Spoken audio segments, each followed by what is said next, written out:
우리 고백하십시다. 잘 오셨습니다. 사랑하고 축복합니다.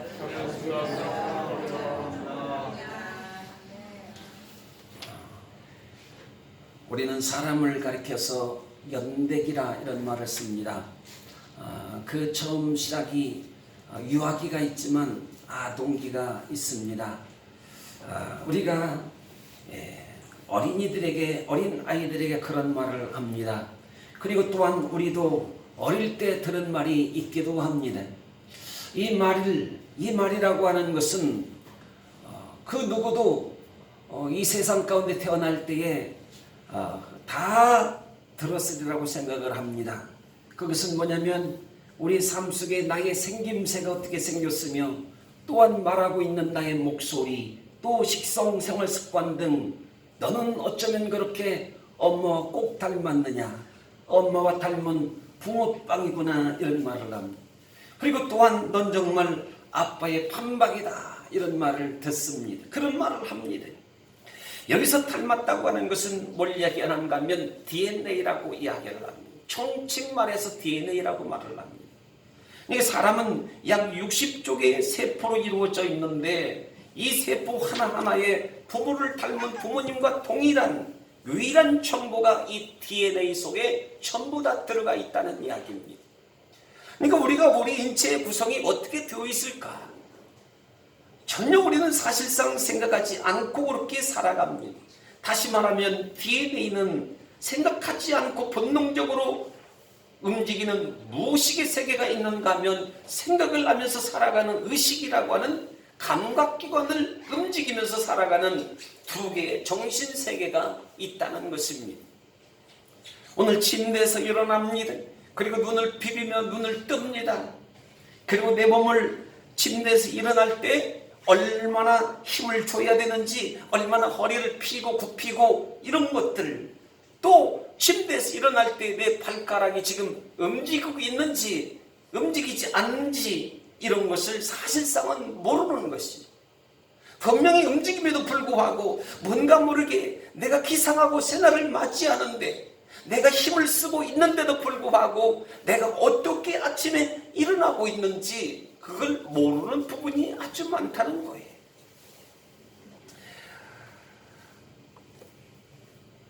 오늘 우리가 늘 호흡을 하고 살지 않습니까? 호흡하고 살아요. 호흡하지 않으면 살 수가 없습니다. 이 호흡도 혈액순환도 또한 심장 박동도 그다지 애를 쓰지 않고 오늘은 내 심장이 불떡불떡 참 기운차게 잘 뛰고 있구나, 아니면 오늘은 뭔가 모르게 혈액순환이 잘 안 되는 것 같다 하면서 걱정하면서 살아가는, 아니 애를 쓰지 않아도 우리의 생명은 돌아가고 있다는 사실입니다. 생리적으로 돌아가도록 하나님께서 우리 인간을 창조하실 때 프로그래밍이 되어 있다는 것입니다. 이것을 가리켜서 말하기를 1차 의식, 무의식의 세계라고 말을 합니다. 본능의 세계라고 말을 할 수도 있겠습니다. 반면에 의식은 뭐냐? 우리의 영혼과 마음과 정신과 또한 인식과 이성과 성격까지도 다 동원되어지는 것, 이 세계를 의식의 세계라고 말을 합니다. 그러니까 무의식의 세계는 물론 영혼도 마음도 정신도 인식되어짐도 이성도 성격도 다 동원되어지긴 하는데, 내가 생각을 해서 이렇게 해야 되겠다, 이것이 맞는 것이다 정한 법을 가지고 우리가 삶을 살아가는 그런 것이 아니고요. 1차의 무의식 세계는 본능인 것이 이드의 세계입니다. 그저 아무런 생각이 없는 거예요. 그저 반복된 학습된 어떤 삶 속에서 어쩌면 인간이 생명을 지닌 존재, 살아있다고 한다면 그 살아있다는 우리의 삶의 어떤 기운을 통해서 내가 생각하지 못하게 의식되지 않는 그런 영역 가운데서 내가 활동하고 움직이게 되어지는 것, 이것이 무의식의 세계라고 한다면 의식의 세계는 이 모든 것들을 다 동원하여서 쓰게 된다는 걸 말씀해 주고 있습니다. 이걸 제2차 의식이라고 말을 합니다. 고대 플레이토스는 의식을 가리켜서 그렇게 말을 한다고 합니다. 아무리 걸어도 경계를 발견할 수 없는 광대한 공간과 또 같다고 말을 했습니다. 아우구스티누스는 그런 말을 합니다. 의식의 세계에 사는 말이 셀 수 없는 많은 창고로 놀랍게 지장되어 있고 광활한 방들이 겹겹으로 들어차 있는 흠이진 곳으로서 지솟은 오른 산과 또한 언덕들과 굴과 동물들로 가득 차다고 그렇게 표현을 했습니다. 참 재미난 이야기지 않습니까? 의식의 세계, 무의식의 세계. 그러니까 의식의 세계라고 하는 것은, 의식이라고 하는 것은 창고 같기도 하고 동굴 같기도 하고 산과 같기도 하고 이렇다는 거예요. 그냥 말하자면 이런 것들을 어떻게 잘 쓸 수 있을까 하는 거거든요. 이런 의식과 무의식 세계 속에 높낮이의 세계가 있겠고 이것저것 우리 영적인 우리의 이 생명의 세계 속에 공간 속에 가득 차 있는 수많은 종류의 것들을 의식과 무의식의 세계를 만들어내는 수많은 종류의 것들을 어떻게 제대로 건강하게 활용할 수 있을까 하는 것을 우리에게 질문을 던지고 있다는 말씀입니다. 이것을 가리켜서 데카르트라고 하는 철학자는 이성을 의식이라고 말을 했습니다. 나는 생각한다. 고로 나는 존재한다. 우리 많이 들어보셨지 않습니까? 생각함으로 존재하는 것, 이것이 인간이라고 말을 합니다. 그러니까 사람에게 가장 가치 있는 것은 뭐냐면 경험을 통해서 나오는 것이 아니라 가장 평온한 상태에서 생각할 때 나온다는 것입니다.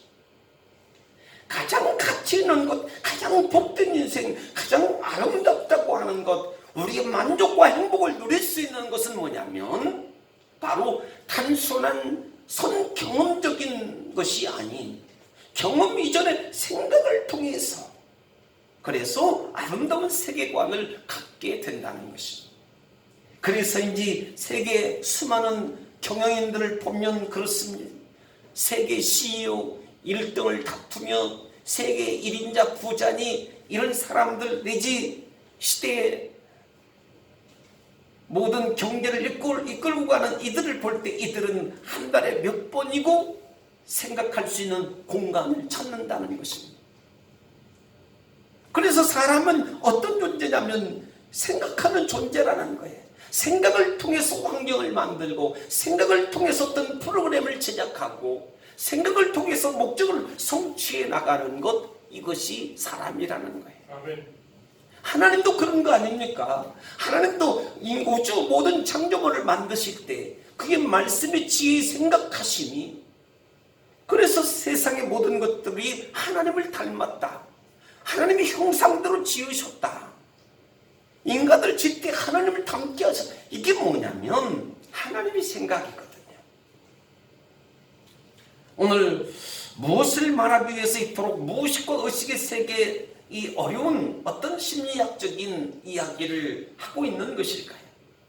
오늘 아무런 생각을 하지 않고 본능적으로 움직이는 것이 있는가 하면 생각을 통해서 살아가는 방법을 터득해 나가는 기술적인 부분도 있다는 것입니다. 이것을 소위 말하면 선천적인 것과 후천적인 것이라고 나누어 볼 수 있는 것이죠. 말하자면 빛이 하늘로부터 쏟아집니다. 환하게 쏟아집니다. 이 추운 날 가운데 빛이라도 비춰지지 않으면 어찌 추워서 살 수가 있겠어요? 추위가 몰려오고 바람이 강추위가 불어오고 그렇지만 그래도 모퉁이에 숨듯이 쪼아리 앉아있고 한 의자에 탁자에 놓여있는 그곳에 앉아있는 그 공간이 있다고 한다면 쉴 수 있는 그 공간이 있다고 한다면 나의 피로를 내려놓고 나의 몸을 달구고 따스하게 할 수 있는 그 공간이 있다면 그 작은 의자라도 햇빛이 쪼이는 그곳에 내가 앉아있을 때 나는 뭔가 모르게 평안함을 누릴 수 있게 된다는 것이죠. 그러므로 오늘 빛이 하늘에서 쏟아집니다. 환하게 비춥니다. 그런데 손에 잡히지는 않는 거예요. 여러분 신기하지 않습니까? 하늘의 태양 8,000도라고 하는 뜨거운 영광도와 같은 그 태양을 통해서 지구의 적정 온도로 내리쬐는 그 빛이 있는데 분명히 빛이 있는데 손에 잡히질 않아요. 그런데도 스펙트럼을 관찰하면 빗속에 7가지 무지개 색이 숨겨져 있는가 하면 벽에 부딪히면 굴절도 해요. 손에 잡히지 않는 것인데 왜 벽에 부딪히면 어찌 굴절되냔 말입니다. 알맹이와 입자가 있다는 것을 증명해 줍니다. 이를 가리켜서 양자 물리학에서는 이중성이라고 말을 해요. 눈에 보입니다. 보이긴 보이는데 따스함을 느낍니다. 그런데도 불구하고 손으로 잡으려고 하면 잡히질 않는 거예요. 알맹이가 있다는 거, 보인다는 거, 알맹이가 있다는 거예요. 입자가 있다는 거예요. 그럼에도 불구하고 보이지가 않아요. 이걸 이중성이라고 말을 해요. 김사국 교수께서는 이러한 것들을 떨림과 울림으로써 우주의 생명체에 대해서 설명을 합니다. 그렇다면 오늘 성경적으로 돌아와서 신앙과 성경 말씀과는 뗄래야 뗄 수 없는 연관성을 가리켜서 떨림과 울림으로 재해석하자면 성경은 떨림이라고 해석할 수 있을 겁니다. 성경은 떨림이래. 그리고 보이지 않는 무의식의 세계라고 한다면 신앙은 뭔가 울림으로서 보이는 의식의 세계라고 명명할 수 있을 것입니다. 물론 하나님께서 성경을 통해서 말씀하십니다. 이것을 단순히 무의식으로 거론하거나 이것은 전혀 의식 없이 이루어진 것이라고 말할 수는 없습니다. 그러나 우리 인간 입장에서 성경이 떨림이라고 한다면, 아니 무의식의 세계라고 한다면 이걸 우리가 의식하면서 느낄 수 있어야 되지 않느냐는 것입니다. 하나님의 세계를 우리가 다 알 수가 없는 거예요. 하나님의 일하심이 어떻게 진행되어지는 것, 이거 우리가 다 알지 못해요. 우리를 향해서 하나님의 어떤 영광, 무슨 일을 성취하실지 우리는 모른다. 이런 관점에서 성경은 아브라함이 그렇잖아요. 하나님 부르심을 따라서, 하나님 그 말씀을 따라서 바랄 수 없는 그 갈 길을 알지 못하지만 그 길을 걸어갔다. 이게 뭔가 하면 인간 차원에서는 무의식의 세계, 보이지 않는 세계입니다. 그런데도 불구하고 거기에 반응하고 말씀에 순종하고 따라가고 있거든요. 이게 의식의 세계란 말이에요. 이에 비추어서 신앙인에게 성경의 말씀은 무엇이냐? 그 유익성과 영혼의 유익성과 삶의 유익성과 절대적으로 필요하다는 것은 무의식과 의식의 세계가 연결되어 있다고 하는 것.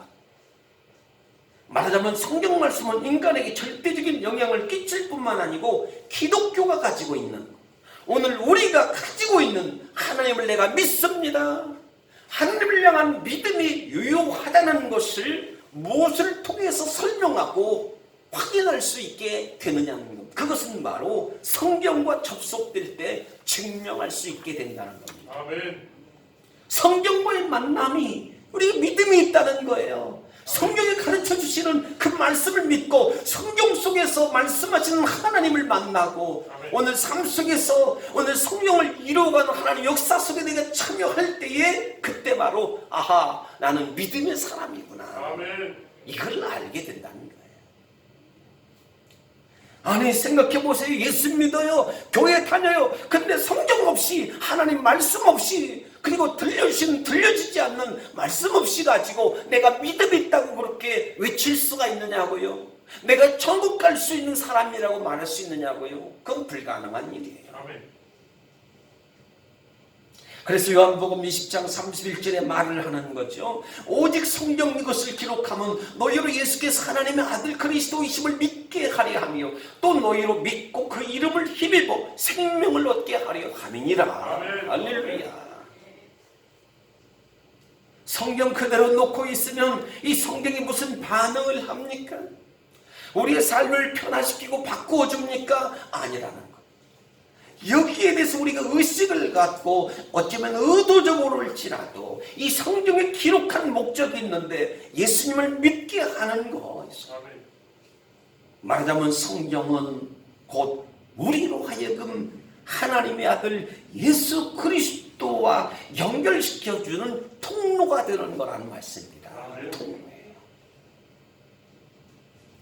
그를 믿음으로, 예수 그리스도를 믿음으로 새 생명을 얻게 해주신다는 것을 가르쳐주는 것, 이게 성경이기 때문에 우리는 성경과의 만남, 하나님의 말씀과의 접촉이 이루어져야 된다는 것을 가르쳐주고 있어요. 소위 쉽게 이야기하자면 어찌 예수 믿는 사람이 성경을 안 믿고 하나님 말씀 듣지 않고 어찌 우리 믿음을 어디에서 얻을 수 있으며 우리 믿음을 성장을 가져올 수 있으며 예수 닮은 사람으로 하나님 말씀 없이 우리가 원하는 우리의 부족을 채워나가는 우리의 필요의 축복하심을 어디에서 얻을 수 있고 해답이 어디에 주어졌느냐는 겁니다. 그건 성경이에요. 성경. 아멘. 오늘 본문에 유다의 16대 왕으로 등극을 하면서 요시야 왕이 본문에 나오고 있는데 요시야 왕이 몇 살 때? 8살 때 왕이 되었습니다. 세상에는 8살 때요. 8살의 왕이 오르게 되었는데 21장 27, 26절에 보니 그의 부친 아몬 왕과 선친 므낫세 왕이 있었는데 이 조상들은 여호와 보시기에 악을 행하였더라 그렇게 말을 합니다. 악을 행하였더라. 없잖아서 자식은 부모 닮기 마련인데 부모가 선하면 자식도 선하고 부모가 악하면 자식도 악하기 마련인데 근데 이게 므낫세 왕 자기 아비의 왕이 악하였는데 오늘 요시야는 그렇지 않았더라는 겁니다. 오늘 요시야 왕 22장 2절에 뭐라고 말씀하시는 거예요? 이는 여호와 앞에 이 사람 이 왕 요시야는 여호와 앞에 정직히 행하였다. 아멘. 그러면 조상 다윗의 모든 길로 행하고 좌로나 우로나 치우치지 아니하였더라고 말씀을 하고 있어요. 아멘. 이 쉽지 않은 일이에요. 부모가 잘못했습니다. 부모 하는 것이 잘못 결정된 일입니다. 나는 부모 따르지 않습니다. 부모 같은 인생 살지 않겠습니다. 이런 부모님들이 있을 수 있잖아요. 자녀가 부모를 볼 때에 마음에 맞지 않는 부분이 있을 수 있잖아요. 아니다. 나는 우리 부모가 악을 행하든 선을 행하든 분간할 수 있든 없든지 간에 우리 부모님이 무슨 일을 하든지 간에 자식들도 어리로서 부모를 따라가는 게 맞지 않느냐. 어쩌면 이것이 아주 자연스러운 일인지도 몰라요. 근데 오늘 요시야 왕은 그렇지 않았다는 겁니다. 모든 걸 다 통틀어서 이야기하기를 왕이 아몬 왕, 요시야 왕 이렇게 므낫세 왕 자기 부모 선친들 다 있었어요. 집안 내력이 있습니다. 가문이 있습니다. 저들의 행위가 삶의 모습들이 있습니다. 왕인자로서 나라에 통치하는 어떤 방법들도 다 있습니다. 그런데도 불구하고 오늘 요시야 왕은 어린 나이임에도 불구하고 그가 한 가지 놓치지 않은 것은 뭘까요? 하나님은 계신다. 아멘. 이겁니다. 하나님이 계신다. 모르긴 해도 하나님에 대한 신앙, 다윗의 모든 길로 행하였다. 다윗이 믿고 섬겼던 그 하나님 신앙이 없었다고 한다면 요시야 왕이 어렸을 때 더군다나 왕이 되었으니 그가 할 길을 찾아갈 수 없는 길이죠. 선조 왕들은요 복정이 따르는 악을 행하는 제어 불가능한 것과 다르게 오늘 여기 요시야 왕은 31년 동안의 통치기간 동안 여호와 앞에 반듯한 신앙인으로 살 수 있었던 것은 뭐냐면 오늘 본문에 언급되어져 있는 특별히 그의 어머니 여디다가 뒷받침해 줬다는 것을 증명해 주고 있어요. 어리니까 이러지도 저러지도 못하잖아요. 사실 오늘 요시야 왕이 어린 나이에 총명하다. 이건 신동이다. 이리 해서 나는 우리 부모 선조들과 달리 다윗 왕이 그랬던 것처럼 좌우로 악을 행하지 않냐며 치우치지도 않고 하나님 보시기 정직하게 행하리라. 이렇게 어린 나이에 이렇게 결정하면서 요시야 왕이 8살부터 그렇게 나라를 잘 치리했겠느냐는 겁니다. 이 뒤에 누가 있었는 거예요? 여디다라고 하는 어머니가 있었어요. 아멘. 오늘 어머니의 기도, 어머니 물론 아버지도 뭐 포함시킬 수 있지만 오늘 여기 본문에는 아비는 틀렸어요. 아비는. 여러분 될 수 있는 아비 본받기보다는 어미 본받는 게 더 좋은 것 같아요. 아멘. 할렐루야. 여기 봐봐요. 여기 요시야 왕이 그 부모가 이 왕이 돼가지고 왕의 그 족보 혈육에 따라서 요시야 왕이 되긴 했는데 그 왕이 형편이 없는 거예요. 그 아비가 왕이었는데 형편이 없는. 근데 여디다라고 하는 그의 어머니가